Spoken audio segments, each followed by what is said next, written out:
이제 하나님 말씀 봉독하겠습니다. 요한일서 4장 7절에서 11절 다 같이 일어나셔서 한 절씩 교독하시겠습니다.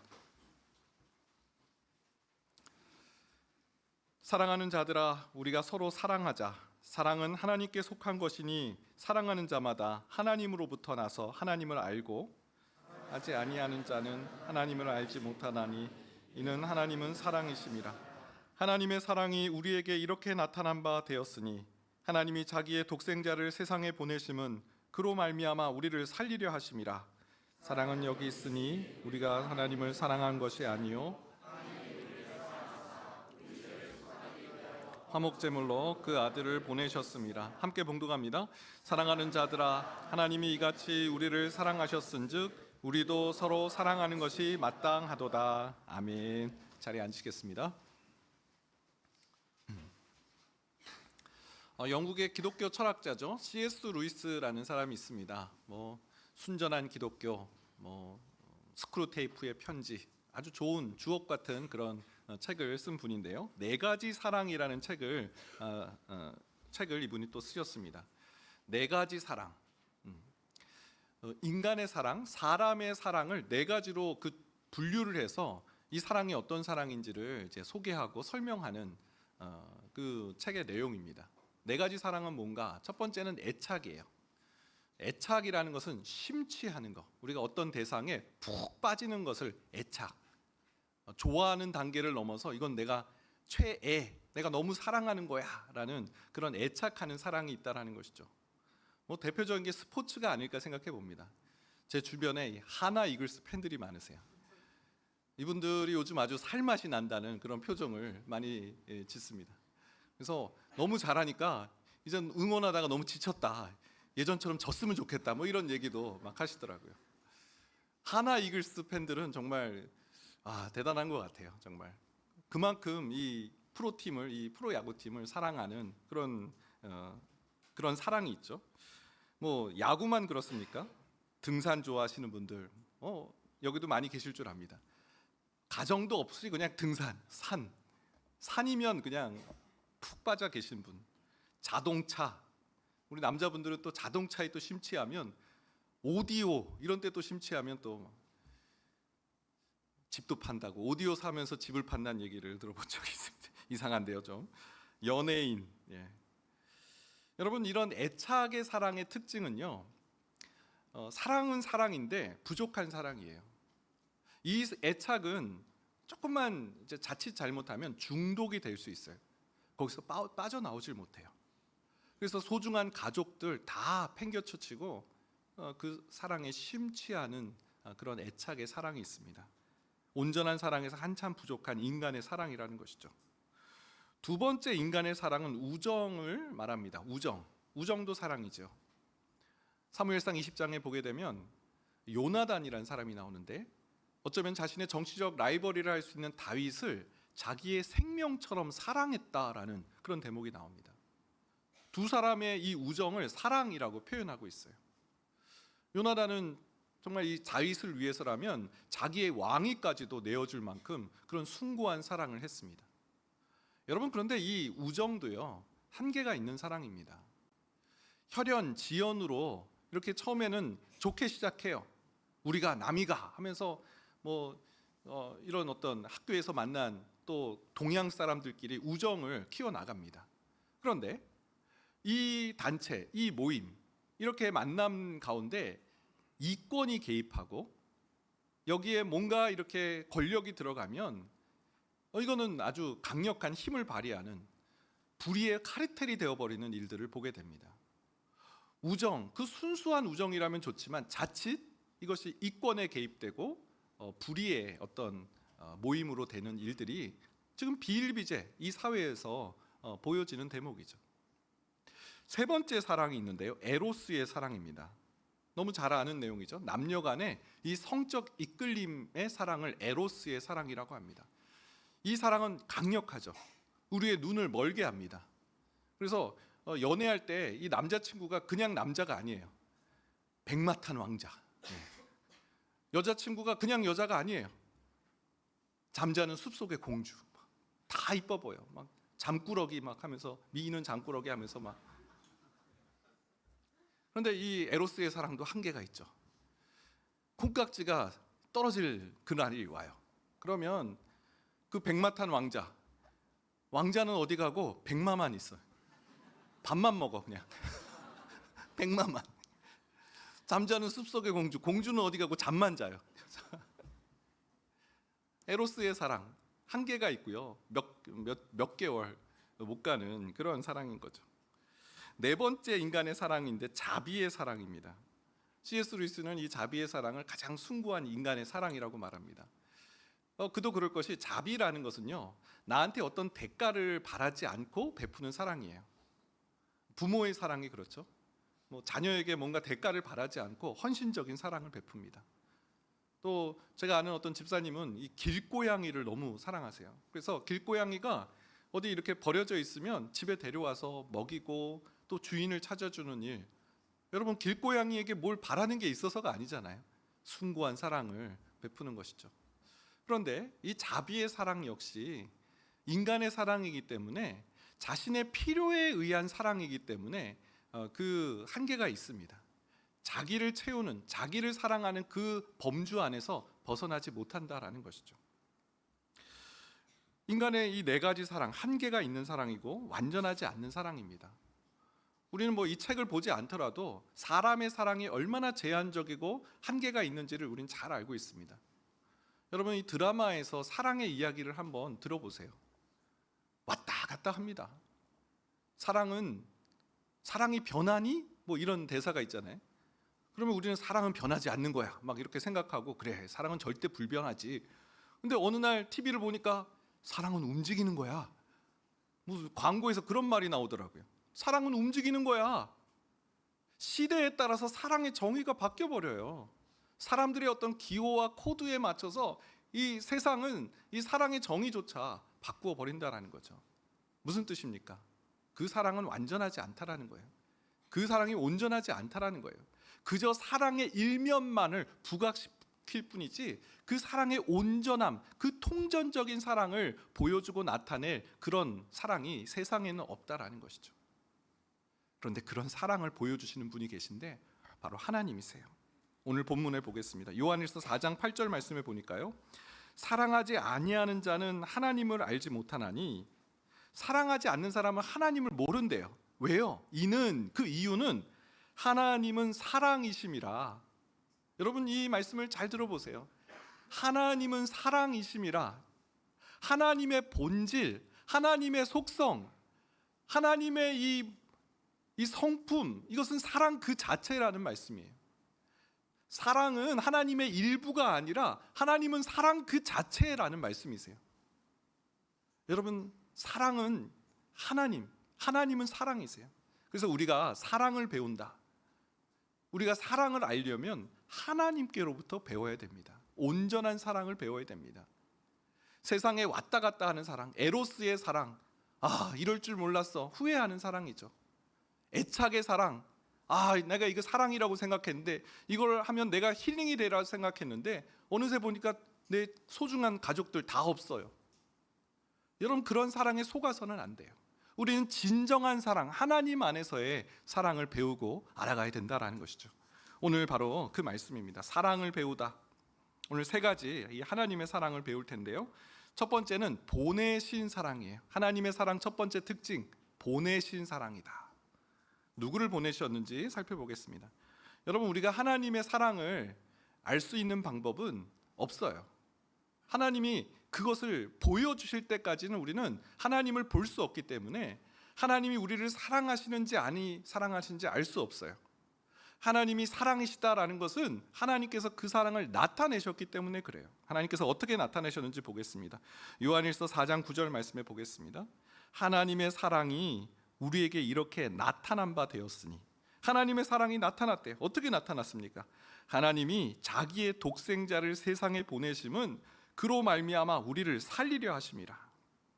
하나님의 사랑, 나타난 사랑, 그 나타난 사랑은 바로 예수 그리스도, 독생자를 세상에 보내주시는 것, 그것이 하나님께서 우리에게 나타내신 사랑이라는 것입니다. 여러분, 한번 하나님의 마음을 상상해 보세요. 여러분, 아무리 애국자라도요, 아들이 군대 간다 그러면 아버지의 마음 미어집니다. 나라를 지키는 것 당연하고 국방의 의무를 지는 것 당연하지만 마땅한 것이지만 자기 아들이 군대에 간다 그러면 이 부모의 마음은 두렵고 미어져요. 여러분, 딸을 시집 보낼 때 또 그런 마음 드시잖아요.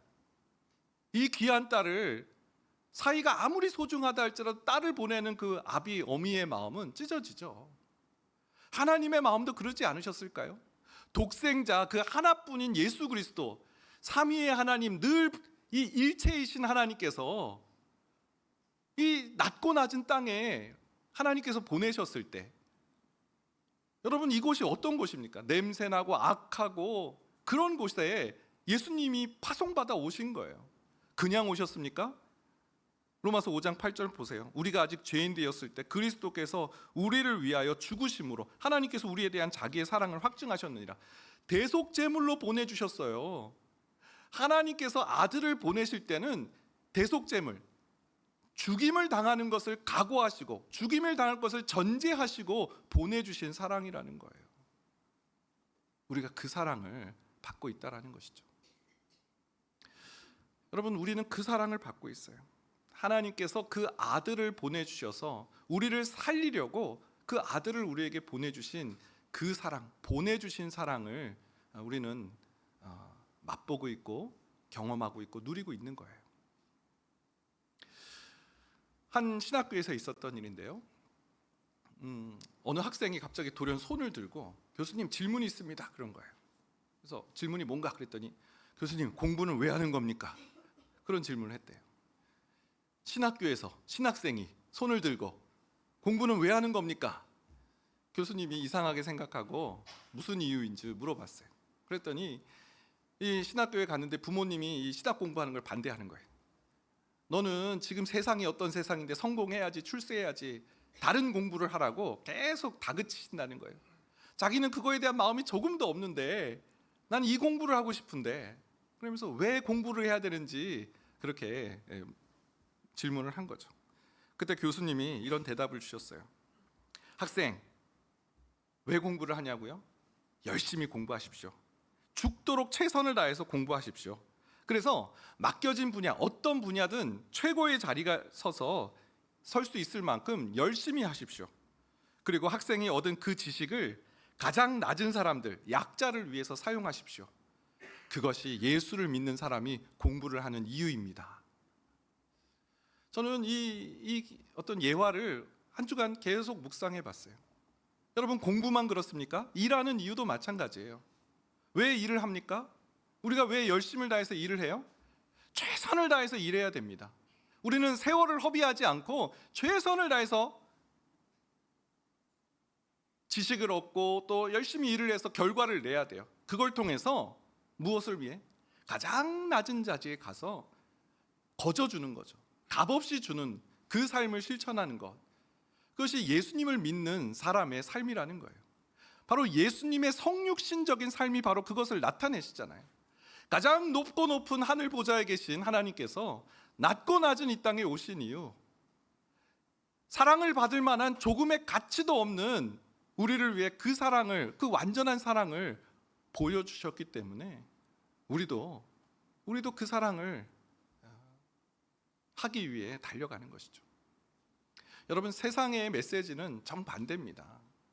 세상에서 가장 많이 듣는 말 뭡니까? 너와 어울리는 사람을 사겨. 너에게 도움이 될 만한 사람하고 어떻게든 연결해서 그 사람을 만나. 그 사람에게 그 사람이 널 도와줄 수 있는, 너의 인생에 도움이 되는 사람을 만나. 이런 얘기들을 계속 많이 듣지 않습니까? 여러분, 이런 얘기가 우리를 돕는 얘기라고 생각하세요? 이런 얘기들이 나를 정말 위해 주는 사람은 이 사람밖에 없네, 그렇게 생각하세요? 여러분, 그건 성육신의 삶이 아니잖아요. 너를 업그레이드 할 수 있는 사람을 만나고 항상 높은 곳을 쳐다봐. 여러분, 이건 성육신의 삶이 아니잖아요. 우리는 이 세상의 거짓 메시지에 계속 속아요. 그러니 마음속에 분노가 일어나죠. 어떤 분노요? 내가 이 사람하고 같이 있을 사람이 아닌데, 내가 여기 있을 사람이 아닌데 내가 왜 이 사람하고 엮여서 여기에 있지?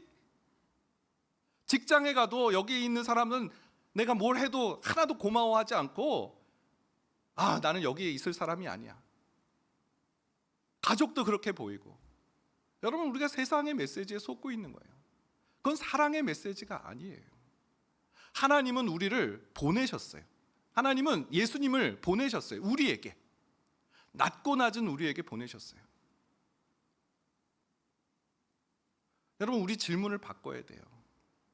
하나님, 저 왜 여기로 보내셨어요? 하나님, 왜 저는 이 사람들하고 엮여서 이렇게 살아가고 있어요? 여러분, 이 질문을 바꾸셔야 돼요. 예수님의 독생자, 하나님의 독생자의 은혜를 경험한 우리는 하나님, 왜 저에게 오셨어요?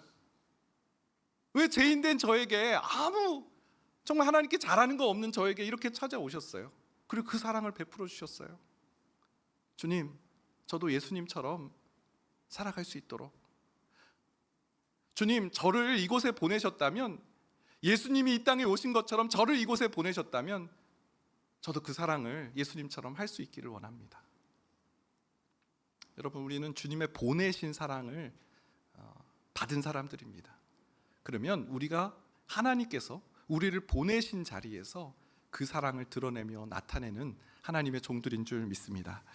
자, 두 번째는요, 살리는 사랑이에요. 하나님의 사랑의 특징, 세상의 사랑과 다른 특징은 살리는 사랑입니다.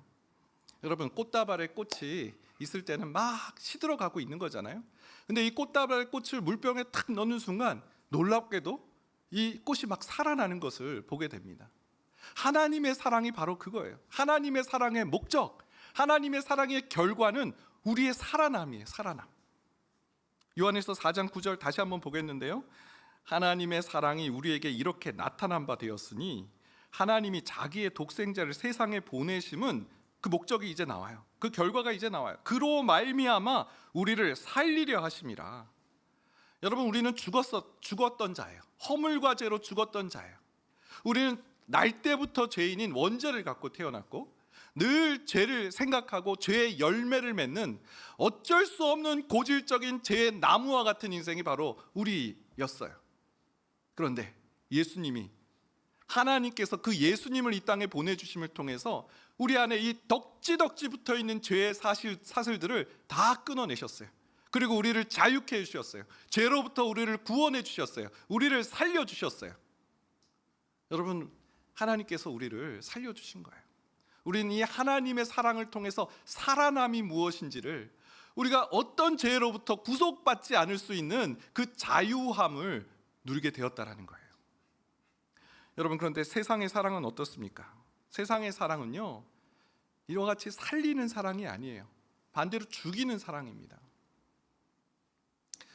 요즘 그 신문지상에 자주 이제 등장하는 범죄가 있는데 바로 데이트 폭력이에요. 데이트 폭력. 지금 통계를 낼 수 없을 만큼 이 데이트 폭력이 지금 심각한 상황입니다. 경찰청에서 이 데이트 폭력 신고 건수를 통계내는 것을 멈춰버렸어요. 너무 많은 신고가 있어서. 그래서 통계를 형사 입건된 건수만 통계를 내기 시작합니다. 2019년에 형사 입건된 데이트 폭력 9,800건, 2021년에 1,500건, 2022년에 13,000건, 2023년에 14,000건. 여러분, 이거는 형사 입건된 그 통계예요. 데이트 폭력은 대부분 두 사람 간의 합의가 이루어져서 신고만 되지 이게 형사 입건되는 예는 많지 않다고 해요. 그럼에도 이 숫자가 나온다는 것은 실제로는 데이트 폭력이 3배, 4배 훨씬 더 많다라는 것을 알 수 있는 대목입니다. 데이트 폭력 가해자들에게 물어보면 왜 이런 폭력을 저질렀습니까? 이런 얘기를 해요. 이 사귀는 그 애인이 결별을 선언한 거예요. 이제 당신과 그만 만나겠다. 아니, 그러면 그걸 사랑한다면 수용해야 되잖아요. 사랑하는 사람이 그런 말을 하면. 정반대로 생각해요. 이 사람이 나의 사랑을 의심하고 있구나. 내가 이 사람을 얼마나 사랑하는지를 보여줘야 되겠다. 정반대되게 행동하는 거예요. 그래서 난 당신과 헤어질 수 없어. 내 사랑을 증명하겠어 하면서 상대방을 감금하고 폭행하고 심지어 죽이기까지 하는 일들. 왜 이런 일을 행했습니까? 내가 이 사람을 얼마나 사랑하는지를 보여주기 위해서 했다는 거예요. 사랑의 이름으로 사람을 다치게 하고 사랑의 이름으로 사랑을 죽이는 일을 지금 이 사회에서 지금 버젓이 나타나고 있다는 거예요. 세상의 사랑이 갖고 있는 이 한계, 이건 사랑이 아니잖아요. 자기 사랑, 애착인 거죠. 분노인 거죠. 자기를 사랑한다라고 하는 그 행동이 상대방을 죽이는 이 세상의 사랑의 한계, 문제점. 저는 이 대목을 보면서 하나님의 살리는 사랑, 세상에 죽이는 사랑. 세상은요, 자기 필요를 채우는 사랑이기 때문에 결국은 상대방을 죽이는 사랑을 할 수밖에 없어요. 이 대조를 보세요.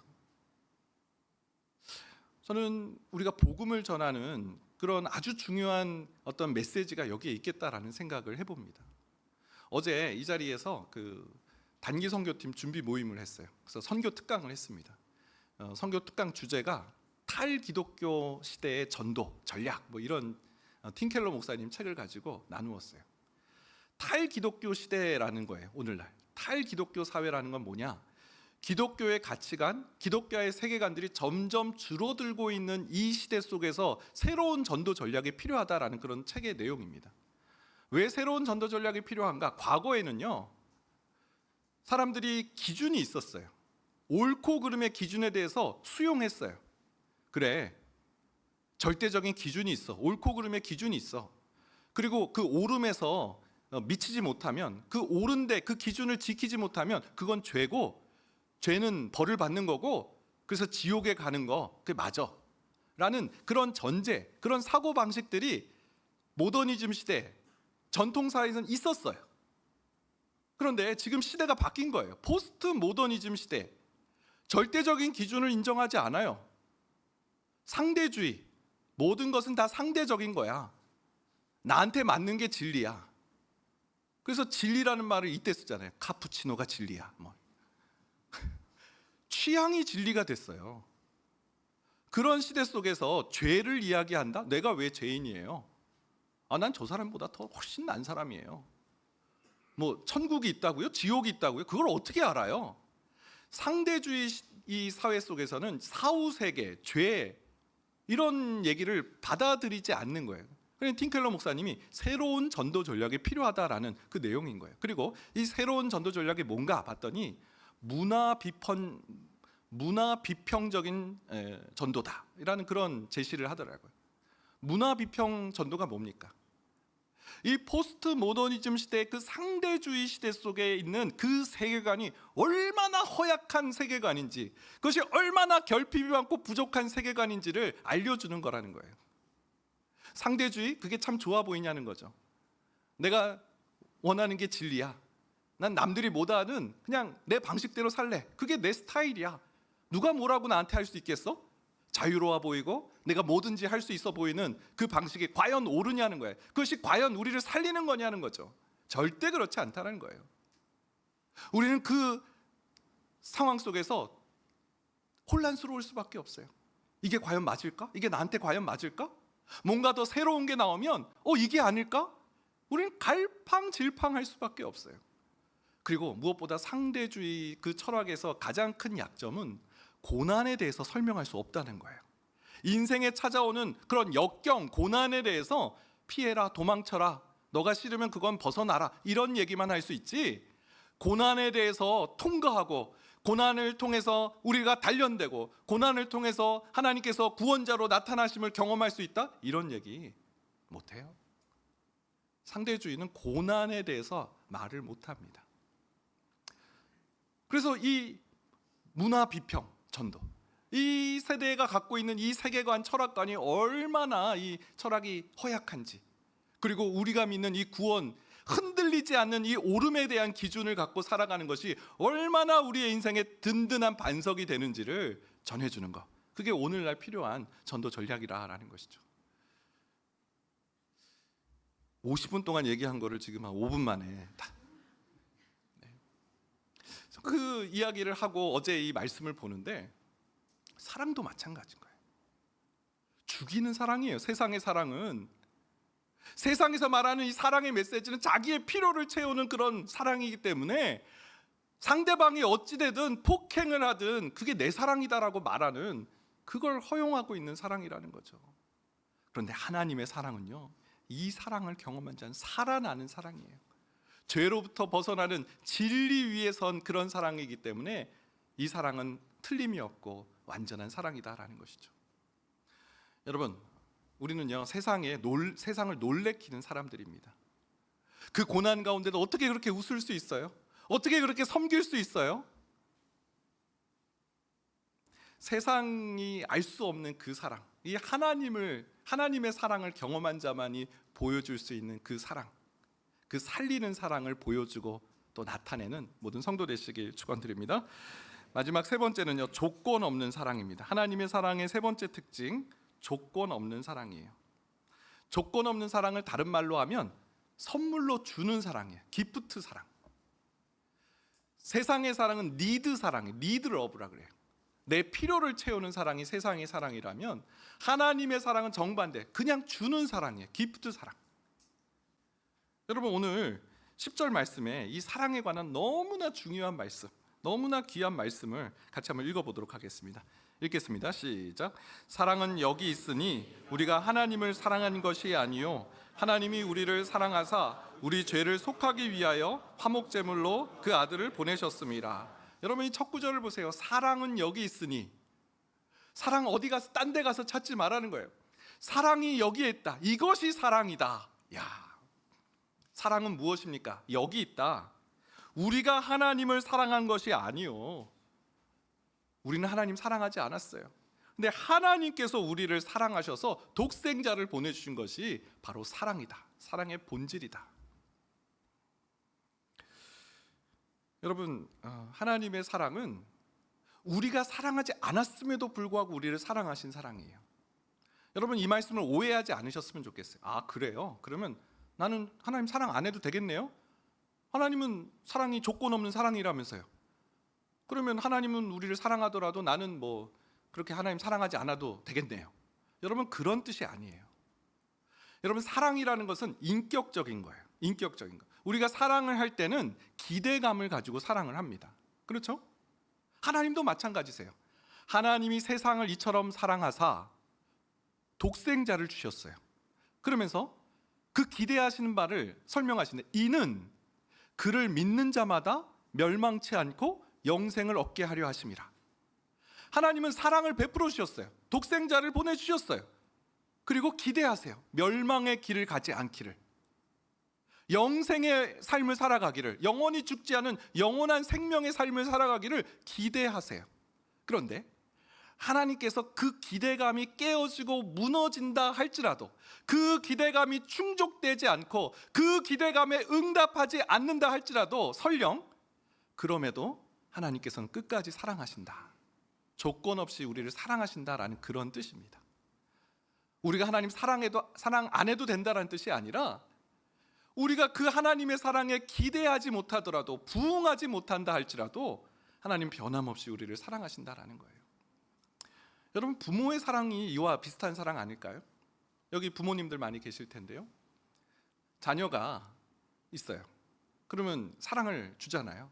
밥 먹어라, 나는 너를 사랑한다, 잘 가, 막 인사도 하고, 그리고 뭐 맛있는 것도 사주고 필요한 것도 다 선물로 사주고, 이게 사랑이죠. 그런데 자녀가 이거를 그 기대에 부응할 만큼 부모를 사랑하나요? 아니잖아요. 필요 없어요, 저한테 관심 갖지 마세요, 아는 체 하지 마세요. 뭐 저희 집 얘기 아닙니다. 저희 집 얘기 아니고요. 그냥 게임만 냅다 하는. 그러면 이제 아버지 마음은 속을 타는 거죠. 저놈이 뭐가 되려나 막. 그래도 그 기대에 부응하지 못한다 할지라도 부모는 자녀를 사랑해요. 그게 부모의 사랑이죠. 하지만 하나님과 부모의 차이는 여기에 있어요. 부모는요, 이 사랑을 지속할 힘이 없어요. 하나님은 그 기대가 충족되지 않아도 끝까지 그 손을 놓지 않지만 부모는 손을 놔버려요. 2005년에 그 개봉한 그 마라톤이란 영화, 그 조승우 씨하고 김미숙 씨 나온 영화 보신 분들 있을 줄 압니다. 우리 젊은 청년들은 2005년이면 네, 그죠? 유명한 영화입니다. 꼭 보세요. 네. 거기에 초원이라는 이 조승우 씨가 26살 때 그 배역했던 영화인데, 자폐아이로 나와요. 여러분, 자폐아이 특징은요, 뭐 하나 꽂히면 다른 거 하나도 안 보인다는 거죠. 근데 이 자폐아이 초원이는 뭐에 꽂혔냐면 얼룩말에 꽂혔어요. 얼룩말이라면 그냥 달려가는 친구예요. 근데 그날 어머니랑 같이 동물원에 갔어요. 얼마나 좋겠어요. 초원이가 완전히 흥분을 했어요. 근데 비가 온 거예요. 그래서 이 어머니는 얘가 감기가 걸릴까 봐 이제 집에 가자. 그런데 초원이가 막무가내 얼룩말이 있는데 어딜 가요? 하면서 막 떼를 씁니다. 그때 카메라가 이 김미숙 씨의 손을 딱 클로즈업을 해요. 처음에 꽉 붙들었던 그 초원이의 손, 점점 그 손을 놓는 거예요. 그리고 나중에는 아예 손을 놔버려요. 더 이상 못하겠다는 거죠. 힘들다.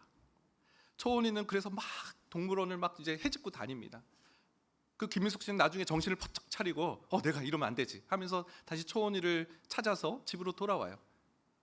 그냥 해프닝으로 끝난 일이라 생각했는데 놀랍게도 그로부터 10년 후 초원이가 20살이 되어서 달리기를 할 때 엄마와 무슨 갈등이 또 생겼어요. 그때 엄마에게 이 말을 하는 거예요. 엄마, 그때 초원이 손 놓았어. 엄마, 그때 초원이 손을 놓았어. 김민숙 씨가 충격을 받아요. 왜냐하면 이 어머니는요, 이 자녀를 위해서 정말 뭐든지 다 하는 어머니였거든요. 달리기를 하고 싶다 그러면 육상 선수 그 선생님, 그 말도 안 되는 선생님한테 가가지고 계속해서 이 아이를 잘 지도해 주십시오. 이 초원이에 대한 사랑에 너무 극진한 어머니였어요. 하지만 그 비가 오는 동물원에서 손을 놓을 수밖에 없었던 한계가 있는 그 어머니의 사랑이라는 것이죠. 여러분, 우리는 하나님처럼 지속적으로 조건 없는 사랑을 할 수 있는 힘이 없어요. 어떻게 해야 되겠습니까? 오늘 성경이 우리에게 길을 알려주고 있습니다. 요한일서 4장 11절 말씀 보니까요, 사랑하는 자들아, 하나님이 이같이 우리를 사랑하셨은즉 우리도 서로 사랑하는 것이 마땅하도다. 우리가 서로 사랑하는 것이 마땅하도다. 그 힘이 어디서 나와요? 하나님이 우리를 사랑하셨은즉, 하나님께서 절대 손을 놓지 않으시고 조건 없이 우리를 사랑하신다는 그 사랑을 경험하고 할 때 우리도 그렇게 사랑하는 것이 마땅한 일, 넉넉히 그 일을 행할 수 있다라는 말씀인 것이죠. 오늘 주일 예배 잘 오셨습니다. 오늘 이 자리는 어떤 자리입니까? 하나님께서 조건 없이 우리가 설령 하나님의 기대를 부응하지 못한다 할지라도 그 손을 여전히 놓지 않고 나는 너를 사랑한다라고 말씀해 주시는 그 사랑을 알게 되고 누리게 되고 또 경험하는 그런 자리가 될 줄 믿습니다. 하나님 사랑함을 경험하게 하여 주옵소서. 그리고 나를 보내신 그 보내심의 현장에서 그 조건 없는 하나님의 사랑, 그 손을 놓지 않은 사랑을 동일하게 우리도 할 수 있도록 도와주옵소서. 그렇게 함께 기도하며 나아가는 모든 성도들 되시길 축원드립니다. 네, 한번 찬양하겠습니다. 아침 안개의 눈앞 가리듯. 여러분, 이 세상은요 혼미합니다. 어디로 가야 될지 마치 아침 안개의 눈앞을 가린 것처럼 그런 혼미한 시대, 하나님의 사랑을 경험할 때, 하나님의 사랑을 알게 될 때 우리는 이 인생의 의미를 깨닫게 되고, 또 우리가 왜 열심히 살아가야 되는지, 우리도 예수님처럼 삶을 살아가야 됨을 분명히 깨닫게 될 줄 믿습니다. 우리 그 마음 담아서 함께 찬양하겠습니다. 아침 안개 눈앞 가리듯, 아침 안개 눈앞 가리듯 나의 약한 믿음 의심 쌓일 때 부드럽게 다가온 주의 음성, 아무것도 염려하지 말라. 빗줄기에 바위 패이듯 나의 작은 소망 사라져갈 때 고요하게 들리는 주의 음성, 내가 너를 사랑하노라. 외로움과 방황 속에서 외로움과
사랑을 찾아 헤맸습니까? 진실한 사랑, 나를 끝까지 품어주고 나를 있는 모습 그대로 품어주는, 나를 바꾸거나 나를 어떻게 개조시키는 그 사랑이 아니라 나를 있는 모습 그대로 사랑해주는 그 사랑을 우리가 그리워하고 우리는 얼마나 그것에 목매어합니까? 여러분, 눈에 보이는 세상의 사랑은 다 자기의 필요를 채우는 그 한계를 벗어날 수 없는 사랑입니다. 심지어 자비의 사랑조차도 자기 필요를 채우는 사랑일 수밖에 없어요. 인간은 그렇게 부족하고 연약해요. 하지만 하나님의 사랑을 보십시오. 무엇 하나 우리 그 기대감이 충족되지 않는다 할지라도 예수 그리스도를 이 땅에 보내주시고 우리를 살려주신 그 하나님의 사랑, 그 하나님의 사랑을 알 때 우리도 우리가 고하는 그 보내심을 받은 자리에서 사랑을 실천하고 사랑을 흘려보낸 자가 될 수 있는 줄 믿습니다. 하나님, 오늘 이 예배를 통해서 이 하나님의 무한하신 사랑을 다시 한번 기억하게 하여 주옵소서. 하나님, 사랑받을 만한 아무런 조건도, 사랑받을 만한 아무런 공로가 없는 우리를 품어주시고 우리를 사랑하신 그 하나님의 사랑, 그 무조건적인 사랑을 기억하며 감사하며 찬양하게 하여 주옵소서. 우리 주여 한번 해주시고 기도하며 나가겠습니다. 주여, 하나님, 오늘 우리가 그 하나님의 무한하신 사랑, 하나님의 조건 없는 사랑, 하나님 보내주신 그 예수 그리스도를 보내주신 그 살리는 사랑, 하나님 알게 하여 주시고 깨닫게 하여 정말 감사합니다. 주님, 우리가 무엇이었어요? 하나님, 우리에게 이 큰 사랑을 공급해 주시고 알게 하셨습니까? 하나님, 우리가 아직 죄인되어 있고 주님의 그 사랑의 기운이 하나님 구원하지 못하는 그런 대학도 없이 살아가는 인생인 것만 주님께서 나를 여전히 사랑한다. 나는 우리가 하나님을 사랑하는 것이 아니요 하나님께서 우리를 사랑하신다. 사랑이 바로 이것이다라고 말씀하시는 주님의 이 사랑의 메시지, 이 나타내신 사랑을 보게 하시니 감사합니다. 주님, 하나님, 우리도 그 보내심을 받은 자리에서 이 사랑을 외치기를 원합니다. 나는 여기에 어울리지 않아, 난 여기에 맞지 않아, 나는 이 사람들하고 결코 사랑할 수 없어라고 생각했던 하나님 그 도마들을 넘어주시옵고, 주님, 왜 내게 오셨습니까? 왜 내게 그 사랑을 알려주셨습니까? 하나님, 내가 그 사랑을 받고 무엇을 하기 원하십니까? 우리의 질문이 받게 하여 주시고 우리의 생활하는 인생 사랑을 바라보는 시각에 맡겨주는 하나님의 사랑으로 보는 하나님 우리가 될 수 있도록 도와주시옵소서. 세상의 거짓된 메시지, 세상의 거짓된 사랑의 메시지에 속지 않게 해주시고 진실된 사랑, 하나님의 사랑을 보여주고 나타내는 하나님의 사랑 우리 다 될 수 있도록 도와주시옵소서.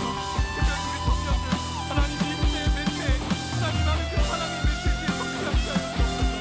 하나님, 잠시 있다 사라지는 그런 사랑, 잠시 나의 필요를 채운 사랑에 속지 않게 하여 주시고 영원한 사랑, 하나님 우리 사랑이 여기 있다라고 말씀하신 이 사랑 가운데 만족하며 기뻐하는 모든 종들 될 수 있도록 인도하여 주옵소서. 하나님, 우리에게 사랑을 알려주셔서 감사합니다. 세상에 왔다 갔다 하는 사랑의 그런 단 일면만을 보여주는 그 사랑, 하나님 거기에 하나님 속지 않게 하시니 감사합니다.